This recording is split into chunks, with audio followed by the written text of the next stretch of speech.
Kapal terbang Malaysia Airlines tak boleh nak landing dekat Alor-Star. Alamak, apa sudah jadi? Apa sudah jadi? Jom abang kata cerita, jom. Apa? 3 jam 30 minit? Dari Kuala Lumpur ke Alor-Star yang biasanya hanya 50 minit je penerbangan? Okey tuan-tuan, mai nak cerita ya. Okey, 14 November baru ni, beberapa hari lepas lah ya. Flight MH1204 Malaysian 1204. Dari KLIA ke Alor-Star, tak dapat mendarat di Alor-Star. Okey, apa cerita sebenarnya ni tak boleh nak landing ni? Okey, tak boleh nak landing sebab keadaan cuaca tak baik lah. Foggy ataupun orang Ceruk Tok Kun kata berkabus. berkabus. Okey, disebabkan kabus. Kapal terbang ni, flight ni, registration Dynamite Foxtrot tak berjaya mendarat. Okey. So dia buat first attempt nak landing, dia datang nak landing, tak boleh dia naik. Dia naik, ada satu video dekat nanti saya tunjuk lah.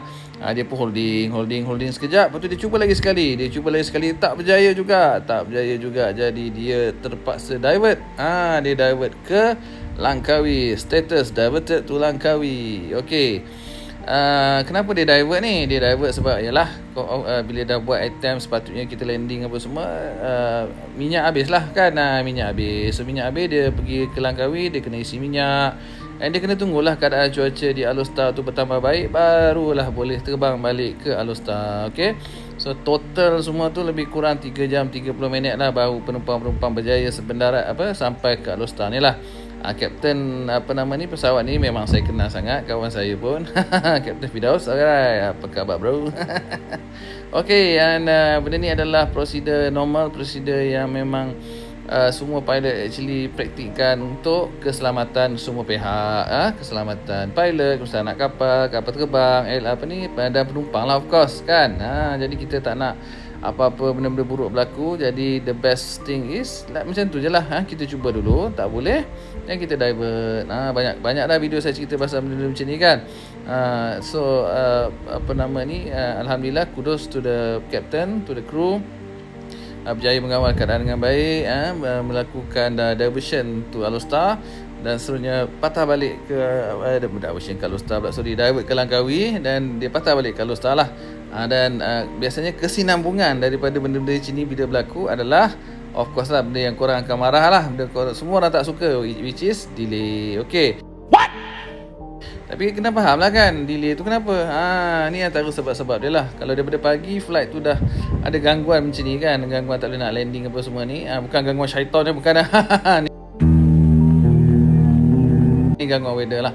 Okey, jadinya orang kata dia akan efek kepada flight-flight lain jugalah kan. So benda ni adalah di luar kemampuan manusia. Kita tak boleh nak buat apa, keadaan cuaca kurang baik. Jadi the best way is, this is the best way lah. Sometime lah, kadang-kadang daripada awal kita dah tahu teruk tu, kita tak take off pun. Kita tak take off pun daripada KL. And biasanya bila kita dah kita check weather, bukan kita tak check, pilot semua check weather dulu. Itu benda first tu kita check. Don't be khawatir. Khawatir abah kau. Antara benda utama yang kita check adalah keadaan cuaca. Bila kadang-kadang terlalu teruk, kadang-kadang kita tak depart pun daripada kita punya origin lah, daripada kita punya tempat kita nak take off tu, kita tak take off pun. Sebab kita dah tahu keadaan cuaca teruk. Contoh fog ni yang saya selalu kena, sebab saya base di Kuching, adalah Sibu. Okay? Sibu pagi-pagi daripada dulu sampai hari ni sangat terkenal dengan kabus yang amat dahsyat. Alright, jadi kadang-kadang sebelum kita nak depart tu, kita dah check weather, tengok Allah foggy sangat teruk. Kadang-kadang visibility drop sampai 300 meter apa semua tu, tak boleh lah. Kita tak boleh depart pun.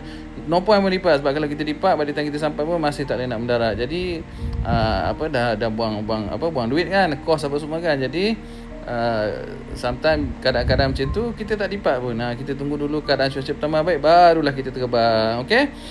So alhamdulillah flight ni tu je lah yang abang kita nak cerita pun. Tidak ada apa yang pelik, dia adalah prosedur biasa. Dan kat hujung video ni saya letakkan video passenger announcement from Kapten Firdaus. Okay, dan gambar saya dengan dia lah. Alright, assalamualaikum, bye bye.